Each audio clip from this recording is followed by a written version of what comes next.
Greetings and salutations, movie fans, Coco and Daltz fans from across this vast, vast planet of ours. There are many of you we know, because we see the download numbers. We know. We've sent each and every one of you a thank you. So this is Coco and Daltz. I'm not Coco.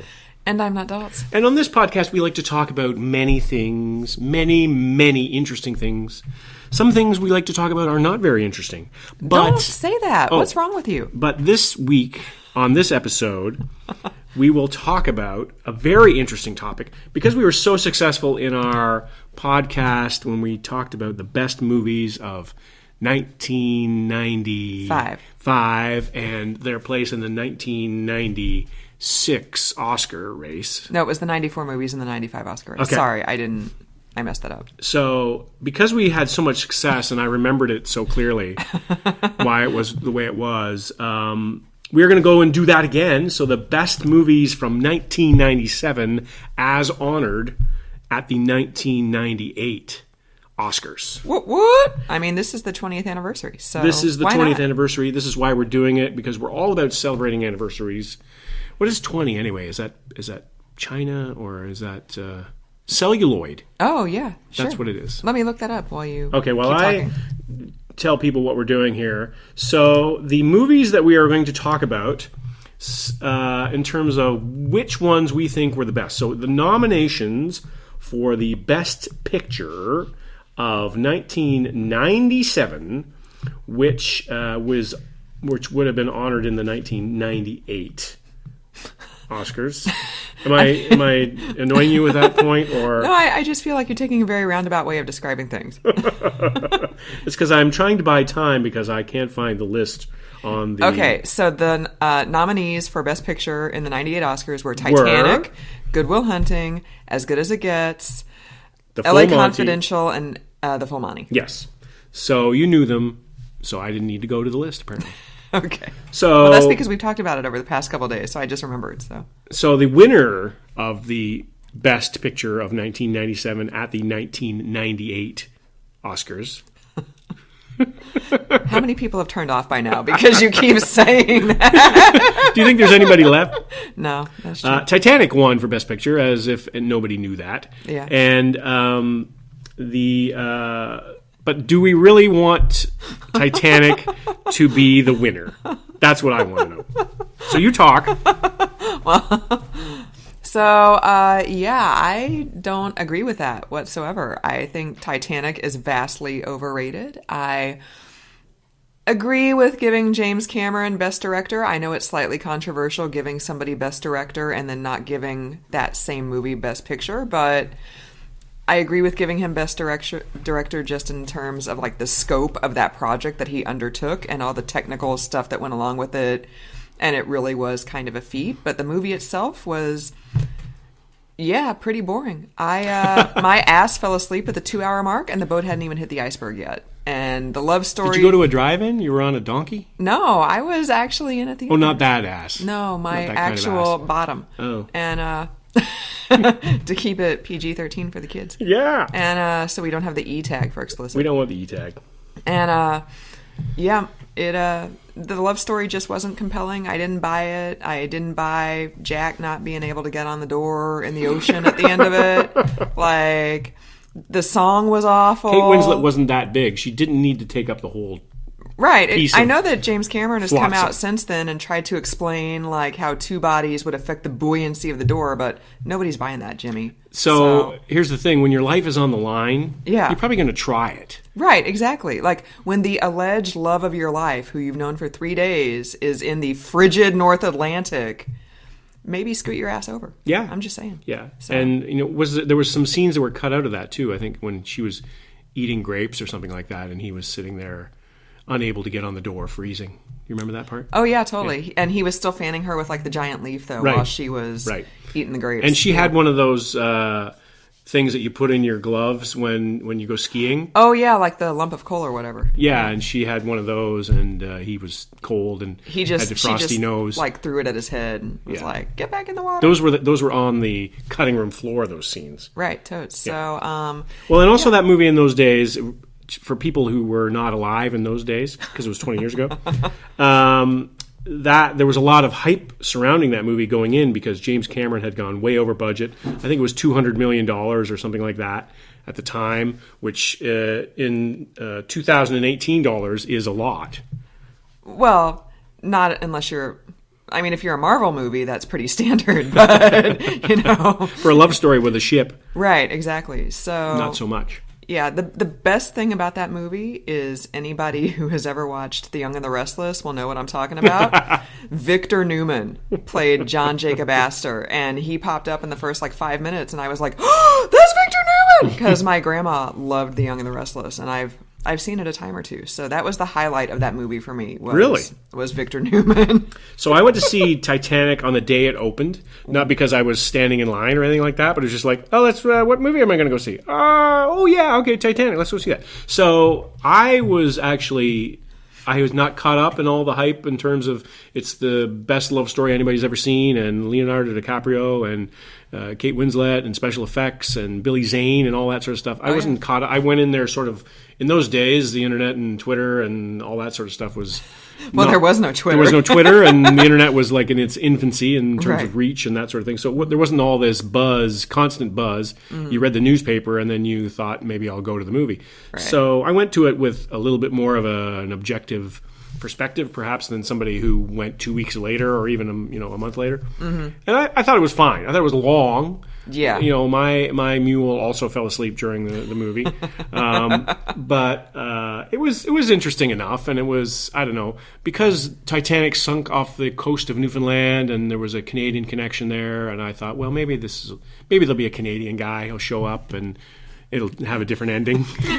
Go around the iceberg, eh? Oh, geez, get in the boat, eh? Oh, geez. Would you just scoot over around the door there and we can all get on? So I didn't mind Titanic. I didn't. Of the 5 movies, and I will list them once again for people who might have not written them down. Who maybe tuned out when we couldn't figure out what they were in the first 5 minutes. Titanic, As Good as It Gets, The Full Monty, Good Will Hunting, L.A. Confidential. So L.A. Confidential we watched last night. Which we had both seen before, but it finally was on Netflix, so we watched it And again. You could say that was the impetus for this very podcast. We had talked about doing it as a series, reviewing all the Best Picture nominees 10 or 5 or 20 years later and seeing how they hold up, and yeah. And so we're in stage 2 of that project. Yeah. So L.A. Confidential, because we just watched it last night, I thought that was a very strong movie. I hadn't seen it in a long time. Mm-hmm. It's been 20 years now since it came out, and I probably have seen it 3 times in that amount of time. Mm-hmm. But I thought it was fantastic. I've seen Good Will Hunting many times. The Full Monty, I don't know why that's in there. It's an interesting movie, but... That, to me, is like Four Weddings and a Funeral in the 95 Best Picture nominees. Like something fun and light and different, just to not have everything be so heavy and dour. Yeah. And As Good as It Gets, I think, was fine. It was a good movie, but it was not... I don't know. I'm not a big Jack Nicholson fan, so that sort of put me off a little bit. And Helen Hunt and Jack Nicholson, I wasn't really buying them together in that movie. But of all of movies, Good Will Hunting to me had the largest impact on my life in terms of... How so? Well, I just liked it a lot because it was an interesting story. It was 2 guys who were growing up, and one guy was a genius and had a hidden talent, and the other guy was a bit of a mobster. And of course, I'm talking about Ben Affleck and Matt Damon. And that was the first project they did together, and it was very successful. So, and it was also filmed at my university. Part of it was filmed at my university. Oh, I wasn't aware of that. That's awesome. Yes. So I like Good Will Hunting. Before I had seen L.A. Confidential, and it reminded me how great a movie that was. And Russell Crowe in his powerful, young, studly days. He did look really young in that movie. He looked good, and he was intimidating, and it sort of was very much a career-defining role for him because he played very similar parts in movies thereafter. I mean, he played an interesting character in A Beautiful Mind that was not like what he played in previous movies, but a lot of his movies are the tough guy that everybody fails to understand and has a hidden secret that is dirty and comes out at some point in the movie, like for example, the buddy movie that he did with Ryan Gosling. Oh, I haven't seen that one. And which was fairly good, but it was again kind of formulaic. So there's where I stand. I think that Good Will Hunting, to me, in my personal life, had the most effect. I really liked Robin Williams in that movie. I like Matt Damon in that movie, actually. So if you were voting, you would have given it to Good Will Hunting. I would have given it to Good Will Hunting, but it's sort of like the album challenge thing we're doing on Facebook right now. It's more like influential movie to me. Oh, okay. And it opened up, it was two guys doing a buddy movie that didn't have to be a cop shoot 'em up lethal weapon type movie. It was two guys that had different pasts and different careers and that sort of thing. So what's your take, Coco? Hands down, I would have given it to LA Confidential. So where does LA Confidential fit in your pantheon of movies? It is definitely in my top 10 of all time, if not my top 5, with like Jaws and the first two Godfather movies. I love that movie. I will watch that. We don't have cable. We do have cable. No, we have like we have ABC. Discount cable. No, I'll show you the cable bill. We don't do have cable. But we don't have basic cable as in like TNT and stuff. And it used to come on TNT every now and then. I'd see it at like, midnight, and I would sit down and watch it every time. And every time I'm like, damn, that's a good movie. Yeah. Like, even in 97, 98, I said, LA Confidential deserves Best Picture. I know Titanic's going to get it because by the time the Oscars rolled around, everybody knew Titanic was going to get it. But, and like I said, I still would have probably given James Cameron Best Director, but Best Picture should have gone to LA Confidential. It's just so stunning on every level. The plot is complicated, but not super difficult to follow. Like, they explain it really well. It is convoluted a little bit, but there are enough touch points along the way that I think that... And all the acting performances are fantastic. Kim Basinger won supporting actress, and actually I think she was probably the weakest among the main cast. Like, Kevin Spacey, I hate to say this because we know what we know about him now, but... He was great. He was great. Yeah, Guy Pearce, Russell Crowe, fantastic. James Cromwell. James Cromwell was great. Fantastic. Even Danny DeVito, like all the supporting cast. I mean, they were all so good. It was really well done from top to bottom. Yeah, and it's based on a James Ellroy book, which I have not read, but apparently it was pretty difficult to adapt because there were like 10 major plot lines in it, and they had to cut out pretty much everything except for what was, the 2 or 3 that were in the movie. So I loved it. It's fantastic. Curtis Hanson was the director and was nominated for Best Director. And he did win Best Adapted Screenplay. Right. So there was that. Yeah. And it got nominated for cinematography, it got nominated for art direction, it got nominated for actress in a supporting role, which you said Kim Basinger won. And there was a lot of nominations for that movie. So it was very strong from top to bottom. Like I said, it was very well done, and the action was really cool. I didn't buy, not to spoil it too much. 20 years later. 20 years later, for those of you who haven't seen it yet, but I was not buying the ending. The ending was a little bit Hollywood for me. I won't get too specific about it, but... And we don't know how closely it hews to the James Ellroy novel because we haven't read it. Right. So that could have been changed. Right. We're not aware. It felt like the way the movie was, the climax happened and everything was coming down from there. And I was thinking, okay, we're going to have Guy Pearce walk out and it's going to be good. And then he walks out and then there's Russell Crowe sitting there after a serious shootout in which he probably should have died. And that ending felt tacked on to me. It felt like it was... The studio said, we need a happier ending. Because everybody gets killed, but we need a happier ending. Right. There's no, moral... it's no happy ending. Even Guy Pearce is sort of morally ambiguous in the movie. So, I just... it was smart, and and it's 2 hours and 17 minutes, I think Netflix said, but it didn't feel 2 hours and 17 minutes, whereas Titanic is 3.5 hours, and your bum feels every minute of that 3.5 hours. Well, how could you not feel a 3.5 hour movie? Really? I'm just saying, there had to be an intermission. Why wasn't there not an intermission? I don't know. I'm not sure. I'm going to call up James Cameron because he's Canadian. Yeah, you've got the inside track. You all know each other. I think he's on my LinkedIn page. Oh, yeah, along with that guy. Roger Deakins. Yeah. But he doesn't have LinkedIn. I'd check that out. Oh, okay, that's too bad. Yeah. So, the clear winner for you was L.A. Confidential. Yes, I like the full Monty. Clearly, it was never going to win. Like I said, it was 4 weddings and a funeral-esque. Just something light and fun and take the edge off. As good as it gets. I liked it. Whatever. I didn't like it as much as L.A. Confidential. And you didn't like it as much as I disliked it. True, yeah. And Good Will Hunting, I am the only person who has not seen it, and I now refuse to see it because Matt Damon has problems with women and minorities, and I will not support that BS. So, there you go. Screw you, Matt Damon. And Ben Affleck has problems with making good cosmetic choices. Ben Affleck just has problems with being self-destructive. And so had some work done on his face, apparently. And did you see the tattoo that he got on his back? Yeah, that he lied about getting. He said it was like a temporary thing for a movie, and now 2 years later, it's still there. It's still there. Yeah, why? Why you gotta lie about that, Ben Affleck? Like, what? Because he figured that nobody was going to find out, I guess. Because nobody gossips in Hollywood. Right, and it's not like he's ever shirtless in Hawaii on a beach, and paparazzi might take photos or something, So I will not see Good Will Hunting. So there you go. While we're talking about questionable characters, L.A. Confidential raises the Kevin Spacey discussion that you mentioned earlier. Now, what does that do for you in terms of seeing him on screen? The Usual Suspects is probably in my top 5, if not my top. My top 5, if not my top 10. That's a great movie. Seven was a great movie. He was in that.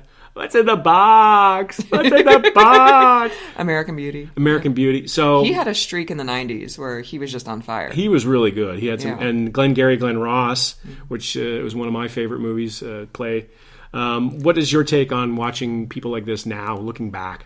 Well, I hate to put it this way because it sort of seems like it's downplaying what he's accused of doing, but it's so disappointing.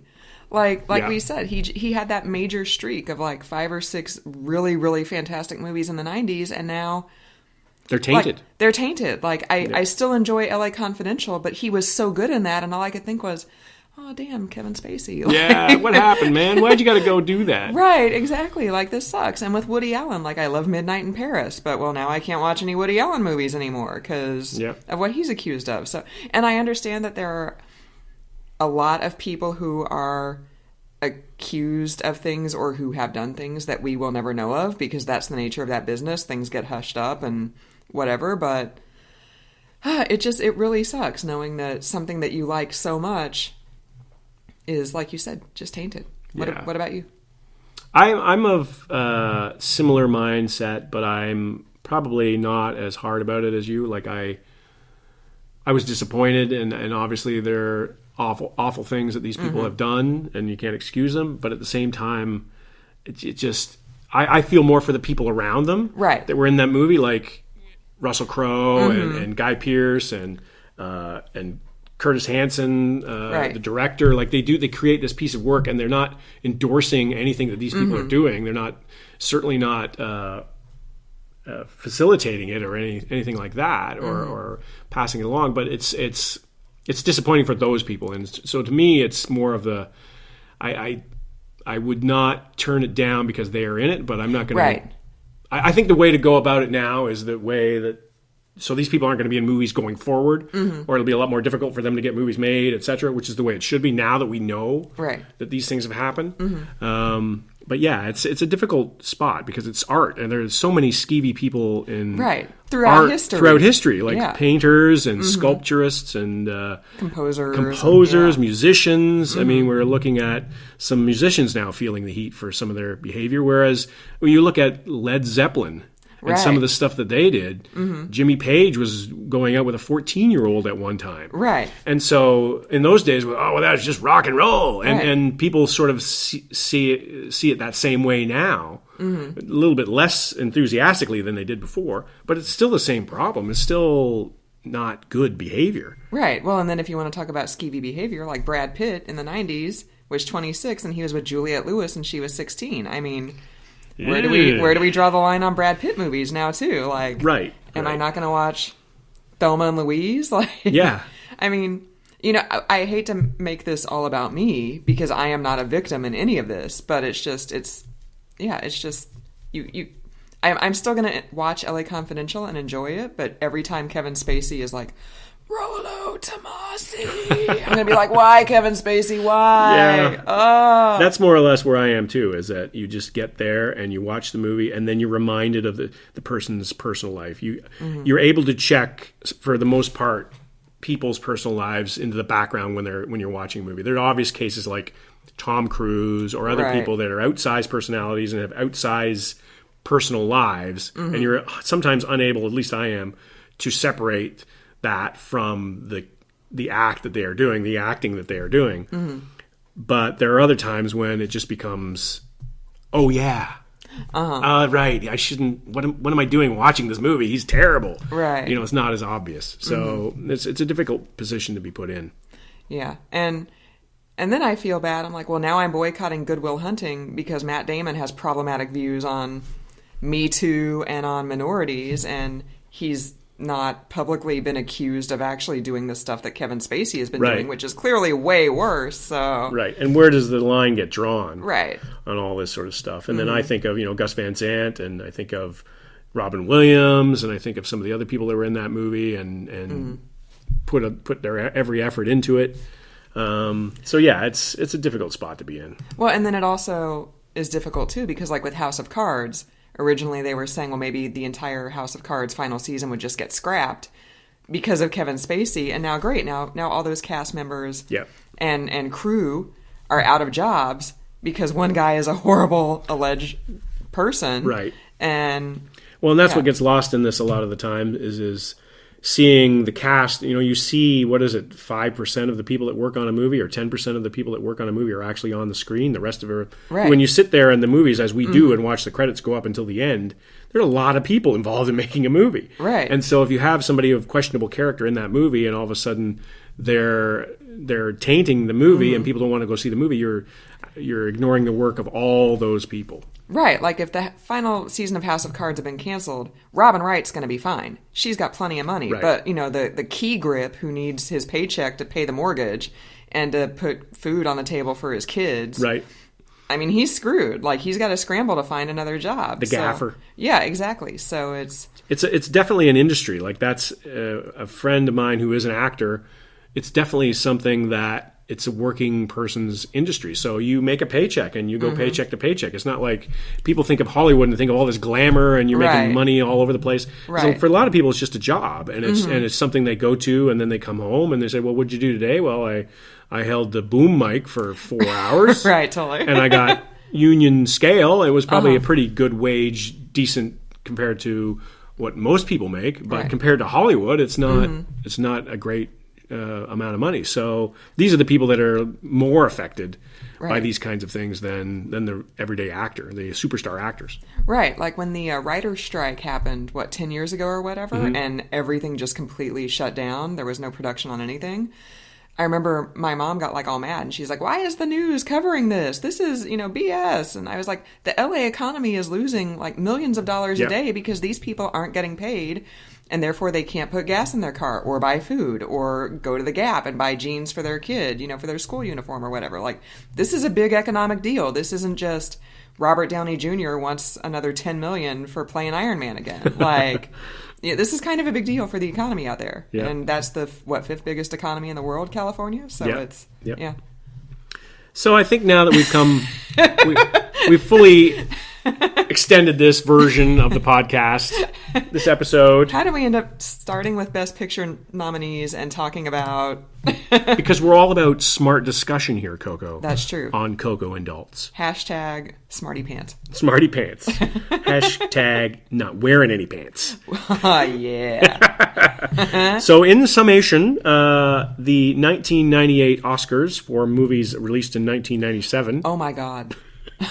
The winner was Titanic. Yes. And the other nominees were As Good as It Gets, The Full Monty, Good Will Hunting, LA Confidential, Coco selected LA Confidential as her favorite. I selected Good Will Hunting, but now that I've selected that and you said you're boycotting the movie, I think I'm going to change my mind so that you'll actually talk to me after the podcast is over. I have to talk to you because we live together. So I don't have any choice. You don't have to.